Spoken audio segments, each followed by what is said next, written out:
Oops. I just pulled my webcam down. Does it still work? Just a second. Yeah, it still works. What up? Okay. WoW's next expansion leaked. BFA's wild ending. Hellia's Pact, new class, and world. Okay, let's see what's going on here.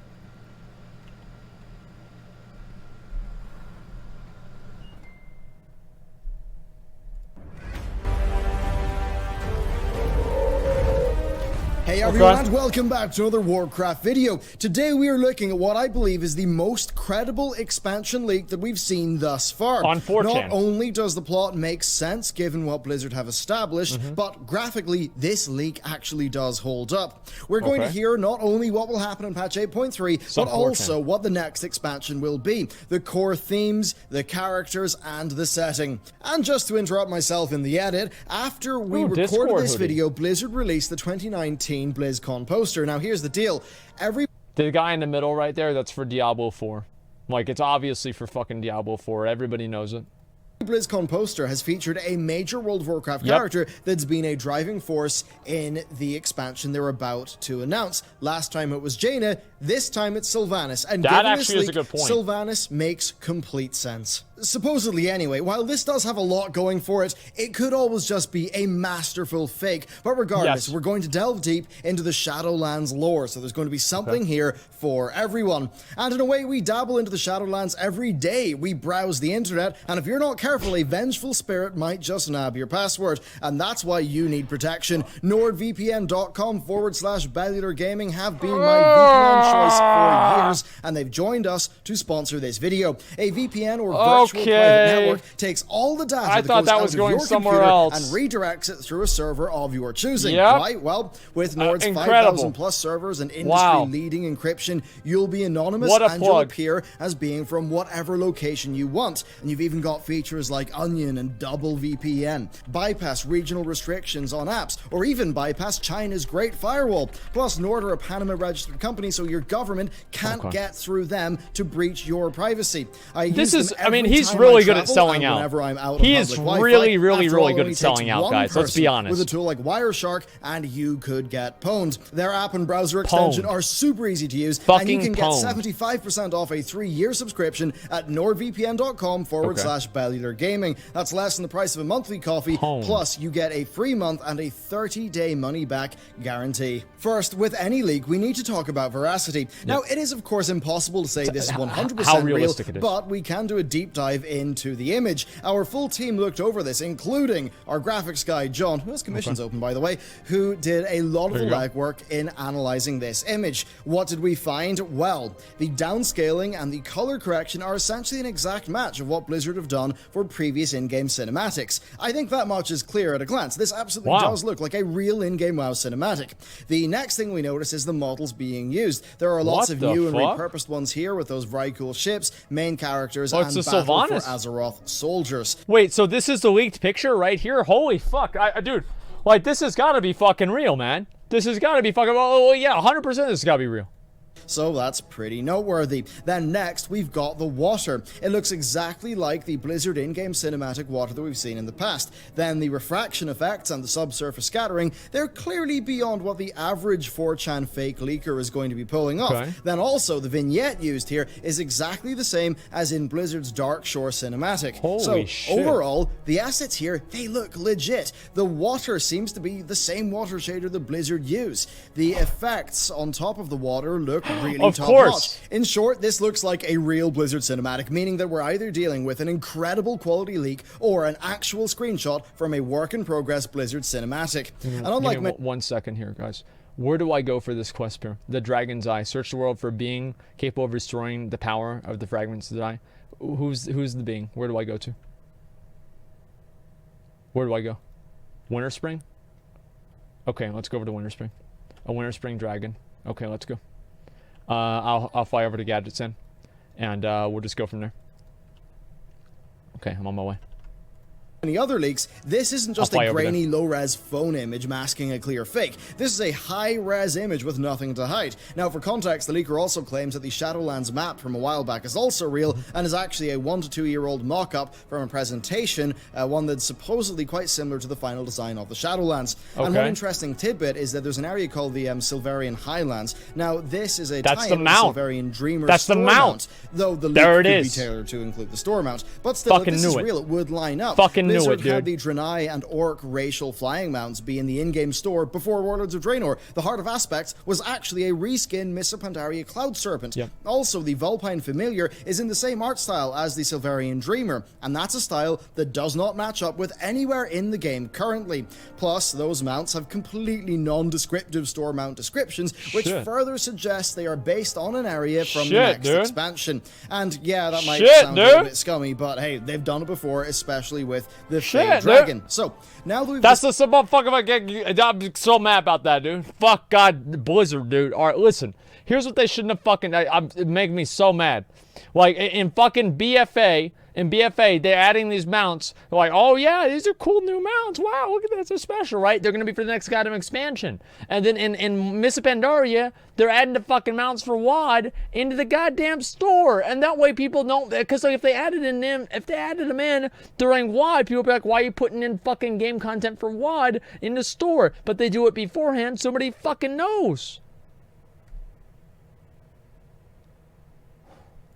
Discuss the veracity of the leak and why I think this one is a bit more likely to be true than some other leaks we've seen. Let's move on to the leak itself and just have some fun with the lore and then do our in-depth analysis of the image. Okay, let's cover the rather wild but totally plausible and absolutely Blizz-like plotline. Supposedly, patch 8.2's end cinematic does show us the final enemies of BFA. Us, yes. According to that, the final Jaina and Lorthamar shot is really what we're dealing with here. N'Zoth and Ashara are both involved in the next expansion. We won't see them again during BFA. Now, given how Blizzard left the 8.2 plot, I could totally see that being the case. So supposedly, Sylvanas is going to launch an attack on Thunder Bluff, as just about all players expect she will, but there'll be a twist. It will be a feint. Sylvanas' true objective is supposed to be Stormwind. So, while the Alliance and the Horde Rebels are defending Thunder Bluff, she's actually going to invade and conquer Stormwind. Now, one assumes that this would be the plotline of patch 8.2.5. Certainly, it's quite wild, but it could be done. It's in the realms of possibility, and in fact, Blizzard have already established this exact plot in Christy Golden's novel Before the Storm. Here's the quote. Injuries need time to heal, crops need to be planted, but soon I will call upon the brave fighters of the Horde for another battle, the one you and I have both longed for. Nathanos was silent. She did not take that for disagreement or disapproval. He was often silent. That he did not press her for more details meant that he understood what she wanted. Stormwind. So yes, I would be so happy to trade Stormwind for Lordaeron. You know, if we could get rid of I never liked Stormwind, honestly. I always thought it was a stupid-ass fucking city. If we could get rid of Stormwind and retake Lordaeron, boom, there it is. I'm happy. I'm happy. Like, I don't ever want to go to Stormwind again. It's a dumbass fucking city, dude. It's a dumbass fucking city. Like, all these random-ass houses you go into, there's no goddamn reason to go into the house. There's some guy that's selling cheese. There's a bunch of fucking random bullshit. No, man. I want to go back to fucking Lordaeron. I want to retake Lordaeron. Retake the fucking Holy Land. That's what I thought was going to happen at the beginning of BFA. This shit didn't happen. I'm mad about it. Canonically has been Sylvanas' plan the entire time to capture Stormwind. As much as it may be frustrating to have our characters in-game be constantly outwitted by Blizzard's writing staff, and as much as I think it's a bit of a troublesome way to write the story of a shared world experience, it absolutely is in line with how Blizzard have been writing World of Warcraft as of late. This supposedly is going to lead us into the Stormwind and Elwyn raid that will come with a 40-player battleground. This is something that supposedly has been Blizzard's plan since the beginning of BFA, and it's something that does line up with that novel excerpt that I just read. Now, by the time we arrive at Stormwind, Sylvanas will already control the city, leading us into a 10-boss raid. According to the leak, the first boss is a caravan escort, where we escort an Azerite battering ram from Goldshire to Stormwind. After that, we supposedly face old god-controlled city city guards and famous Stormwind NPCs. Wait, old gods? Then the fifth boss is a void-corrupted Anduin who snaps out of it once he's defeated by us. Ah. Now, this fight supposedly also involves Rathian, and this would line up with a What? patch 8.2.5 PTR storyline in which Rathian creates a tonic that is able to cure old god corruption. So maybe we keep Void Anduin at bay while Rathian works to save him. Then the eighth boss is Oh my Nathanos, who god, is that makes sense, dude. That's the worst. That makes sense, dude. Why does this have to make sense? No, wait, it does. It's not that bad of a story. The story isn't bad. Wait, so then it has to be retail? Oh, yeah. But Lady Katrina Prestor, who's actually a Nixia, is sitting in there, and nobody could have ever fucking figured out that she was a Nixia, sitting around for years in Stormwind. Oh, no. That totally fucking makes sense. But the moment that Sylvanas does something that's a little bit out of the ordinary, wait a minute here. Give me a fucking break, dude. Give me a fucking break. Retail story is good. The gameplay's fine. Yeah, the story is fine. Okay, the story is fucking fine. By Tyrande in a move that I think many players will find to be quite cathartic indeed. Yep. Then the penultimate boss is Sylvanas, who will fight both the Horde and the Alliance until, and this is where the leak gets wild, Bolvar shows up and starts killing Horde leaders. Now, here's the thing. He starts by killing Lorthamar. It seems that Bolvar is not aware of the Alliance and Horde rebel situation and maybe assumes the Horde are still with Sylvanas. Bolvar then sides with his daughter Talia and the Alliance. Now, this seemingly marks the end of the Sylvanas fight and, the start of the final boss, which is the opposing faction. Now, seeing Bolvar kill Lorthamar, the Horde members then side with Sylvanas, leading us into this final fight. This would be tricky to pull off narratively, especially for Thrall, but if you think about Saurfang, well, I'm sure the Lich King showing up, I'm sure that would turn him just into, well, it would set him off in a rage. It's hard to tell exactly here. Maybe the Horde leaders would assume that the Alliance have sided with Death. If so, then Sylvanas and Bolvar would be mirroring each other, kind of fulfilling what many players want with a Lich Queen fantasy. So the final fight has us slowly defeat the opposing faction, with allied faction leaders dying as the enemy health bar decreases. By the time the fight is over, everyone dies bar Anduin and Sylvanas. Everyone, even players. Just like with the Lich King fight. You get a cinematic depending on your faction where your leader kills the other leader but then succumbs to their wounds. And given what we saw at BlizzCon and given the Battle for Lordaeron cinematic, I think, it's pretty clear how Blizzard would execute this. What this sort the of third fuck? and final showdown between Anduin and Sylvanas. And by the end of the raid, everyone's dead. In the cinematic, Oh my God. you wake up in the death version of Stormwind and see Helya's fleet docking at the harbor. Sylvanas is there with Nathanos at her side. And then Sylvanas declares we are now strong enough to face the true battle for Azeroth. And there you have it. That's the end of BFA. We supposedly all die. That's the end of the faction war. We see Blizzard reintroduce Sylvanas and Helya's pact from Legion, and then we head off to the Shadowlands for our next expansion. Now, this leaked image is supposedly the cinematic, so let's take a deeper look at it. First, we see Helya's fleet arriving to ferry us off to the Shadowlands. Upon closer inspection, though, you can see that the NPCs are all from BFA. They're mostly Warfront soldiers. What now, the if we're to assume that Sylvanas' plan has been to make an army of death to fight the old gods in, within the Shadowlands, then starting a war, getting everyone dead, and then raising them up like this, because of her pact with Helya, it does make sense. Zooming in the pier, you can see Sylvanas, Anduin, and Bane. Quite the situation, that's for sure, but as we've covered earlier, it does legitimately look like a work-in-progress Blizzard cinematic. So, what the fuck?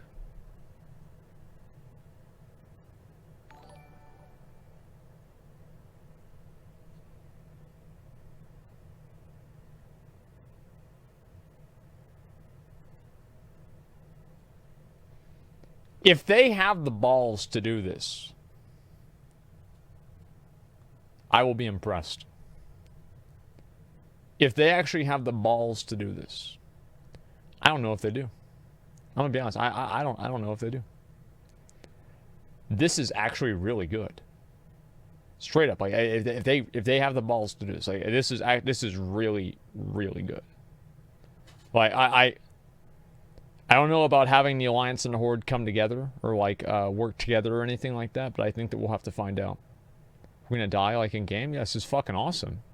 World of Warcraft Shadowlands, that Holy supposedly shit. is our next expansion. Blizzard are set to show a cinematic teaser at BlizzCon, and this cinematic teaser will show Gallywix fleeing from Stormwind's raid and then unfreezing Mekatork. Then the pair of them are supposedly going to create a device that facilitates travel to and from the Shadowlands, with that device being our new Hearthstone for the expansion. And this partnership between the two leaders will lead to Tinkerers, being World of Warcraft's next new class. Supposedly, the release of 8.3 is feeling rather slow to us as players now, because Blizzard are actually planning to have a smaller than usual gap in between expansions. And that does line up with what we'd see here, because if this is a they want to get $40 out of you again. A lot of assets. This would allow for the art team to work a lot more heavily on 9.0. Overall, this could be a way for Blizzard to quickly be rid of the Battle for Azeroth expansion while not cutting its story content overly short. And I suppose I know that if I was if I was in their position, yeah, I'd probably want to get away from BFA and over to 9.0 as soon as I think could. that's a good idea for them. Now, as for the contents of the expansion, well... So, wow. All right, let's say that. That is fucking wow.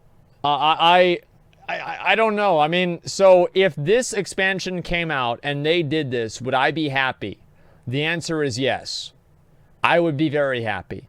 I do think that Blizzard, as I said before, they need to do the proverbial metaphorical flipping the board over, right? Flip over all the pieces, kill everybody, start it all over again, and just see what the fuck happens. And I would love to see that happen. The only problem that I can see with this, right, is that, like, how do you play, like, what do you do after this?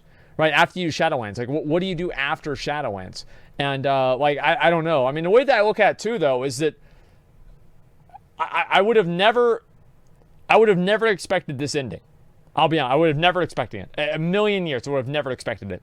And I thought, like, it was going to go in 15 other different ways. I would have never expected this shit. So, WoW 2? I mean, maybe. But I think this is actually, like, a really, really, really good fucking idea. Like, what Blizzard is thinking about doing here is a really, really, really good fucking idea. That's where things could get interesting. It'll involve the Shadowlands themselves. It will be a new 4-zone continent that has a portal to Ny'alotha in its center. Apparently Ny'alotha is a sort of pocket dimension, and then also the Dragon Isles are going to be one of the expansion zones, with Blizzard establishing the Dragon Isles, Shadowlands, and Old Gods as all having a deeper connection than we may think. The leaker claims that the Dragon Isles have a dragon shrine, just like the one from Dragonblight, and that both shrines are tied to the Shadowlands. Now, given how the shrines are Titan constructions, yeah, that totally is plausible. So the leaker says that that connection will be important, as will be the Curse of Flesh. Now, the Curse of Flesh is what allows us to be easily corrupted by the Void, and that would actually tie into how King Mechagon was seeking to rid everyone of the Curse of Flesh through mechanical augmentation. Now, plot-wise, when combined with the leaked map post that this leaker says is real, it seems as if we travel to the Shadowlands in an effort to kick out the Old Gods. Now, the Old Gods themselves are mostly sleeping in Ny'alotha.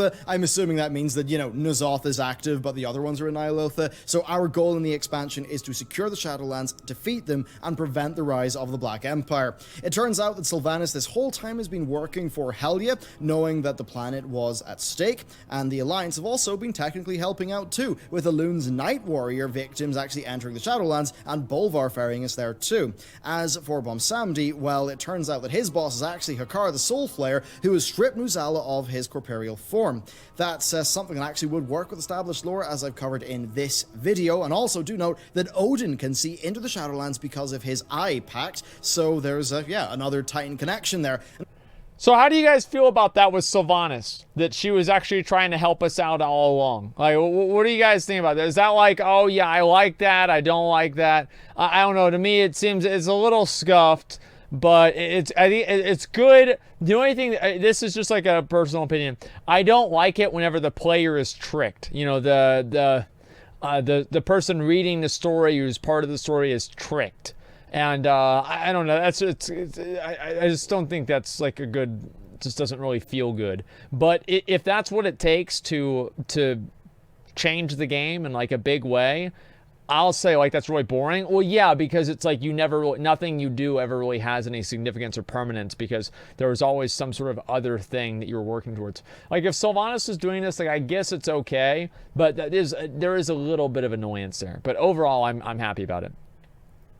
Overall, it just seems like this triumvirate of death is something that Blizzard are going to be going for, and of course, you remember how the Void views death as being the ultimate greatest enemy, as we saw in the Windrunner Sisters comic. As for the world of the Shadowlands, well, it appears to be quite diverse too, with the leaker saying that the zones of Nikathos, Xeros, Morbara, Darkfront, and Alanir Riftlands are visually distinct, with Xeros and Darkfront being colorful, and the Riftlands being a more psychedelic Outland, which seems really cool. I mean, badass. Outland was psychedelic enough. If this is to be more psychedelic I than guess that's Outland, the ethereal then I area. absolutely Yeah, so that want to kind of see makes Blizzard's sense. Art team executing that. That would be so cool. Then Morbara supposedly is dealing with troll stuff, but in a way that is different to Nazmir, as the blood trolls are our allies and are being tortured by Hakar. So a very different theme to Nazmir, we assume. Now, combine all of this with the Dragon Isles, and yeah, I think we'd have a really nice set of zones. We're supposedly, when we're down there, going to meet old allies and enemies as well, such as Karn, Varian, Vol'jin, plus others, and together we're all just going to be working together to prevent the Black Empire rising. I hope that they don't As for bring my back overall Arthas. thoughts here, well, look, I think this is absolutely Blizzard-like, be that for better or for worse.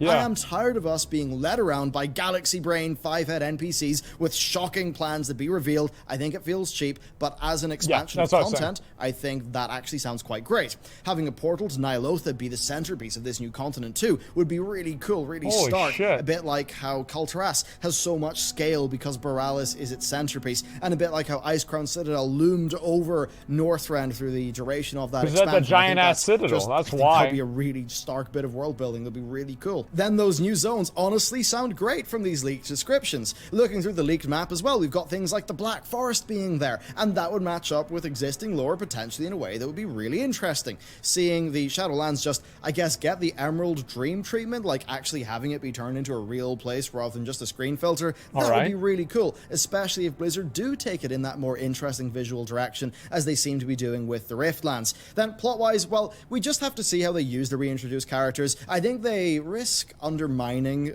past plots in the name of fan service if they bring Varian back forever, but you know, if they use, say, Varian in a light touch way, I think it could work. But one thing's for sure, I don't think that Varian, Bane, or Vol'jin should come out of this expansion like alive in their bodies again to the material plane. I agree with that. I totally agree with that. I don't want to see, because it's like Dragon Ball Z or something, right? It's like you die. Like dying just means that you're not going to be in the rest of this season, right? And it's like next season somehow you're back. It makes nothing count. You know what I mean? Like nothing really counts and nothing really matters because you never know when that's going to get undermined by something later on in the future. So I feel like, yeah, Krillin, Vegeta, I think, and like, Goku, like all these characters, they die and then they're resurrected, then they die again, then they're resurrected again, etc. Right? And, it's one of those things. So, give me back Kael'thas. No, man. He already died once and he brought him back. How many times you gotta kill him?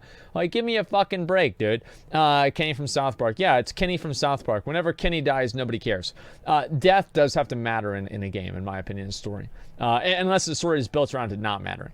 But in like story like WoW, yeah, I think that it should matter. Like, you can commune with spirits and stuff like that, but in general, I do think that, a character dying should mean that they're dead. Playing around with spirits, like, that's fine. That can be a part of the future. It's always been a part of WoW's lore. I think that's great. But I just don't think those characters should be resurrected as core characters in WoW moving forward. Big true. So yeah, there are odd elements, but none of them are out of the realm of possibility here. Forgetting about how we're set to get there, I think that the Shadowlands itself it sounds incredible, being honest with you. I think it sounds really cool indeed.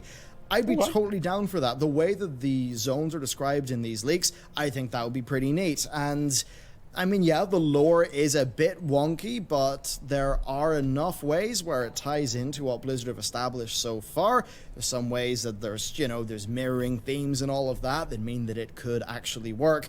Certainly a bit of a strange one, but maybe Blizzard think that something a bit more crazy and out there, a real punch in the narrative face, maybe Blizzard think that's what they need to do to just sort of slap people out of the battle for Azeroth kind of days and I agree. get them into this. And of course, do remember that this is not confirmed by any means. The reason why we've done this video is because the whole team looked at this image and kind of just thought, yeah, this actually looks like it could be legit, and therefore it is newsworthy. And at the very least, we all get to have some fun speculation about the future of the game, which I think most of us enjoy, but also talk a little bit about the, you know, the themes, the lore, all of that stuff, which I think, regardless of whether this leak turns out to be true, is a pretty cool thing to talk about. So let me know what you think about, I guess, the story of how we get to the Shadowlands, the Shadowlands description themselves from these leaks, and yeah, just do you actually think it's true or not? I would absolutely love to hear. Thank you very much for watching this video. If you'd like to support the channel and our sponsor, you can check out NordVPN. If you want to up your cybersecurity game, a VPN absolutely is the step you should take there. It's what I do personally, and yeah, with that, thank you very much for watching, and I will see you next time. Okay. After watching this video, I can see why people wanted me to watch this video. Okay? Like, let's be honest. Like, this is a lot to talk about. Now, what I really think about this, let me turn the music on, okay? I think that Blizzard needs something like this. I do. They need something like this to just completely just change the entire game. Just to go back and say, you know what? Like, we're going to completely change everything up. We're going to flip the board over, and that's it. So I actually really agree with this and what they're doing. I'm going to die here. It's not a big deal. I'm just going to run all the way to the end anyway. Doesn't matter. I'm going to just shit and want to stand there.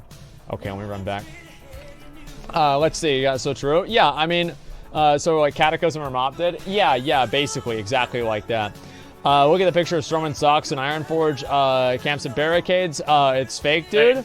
Well, I don't know if it's fake or not. I mean, they could have just redone it or something like that. I mean, go ahead. What are you doing? Right now, I'm trying to get the quest done. For Onyxia? Yeah. Fuck, man. What? Is there any chance you might be going to Ironforge soon? I don't know. Why? Huge server happening there. Huge server thing. It's about to happen. What's going on? It's a server. It could possibly be a world first, but we know for sure, for a fact, it's a server first. Okay. Somebody just got a really awesome item. It's iconic. It's literally iconic.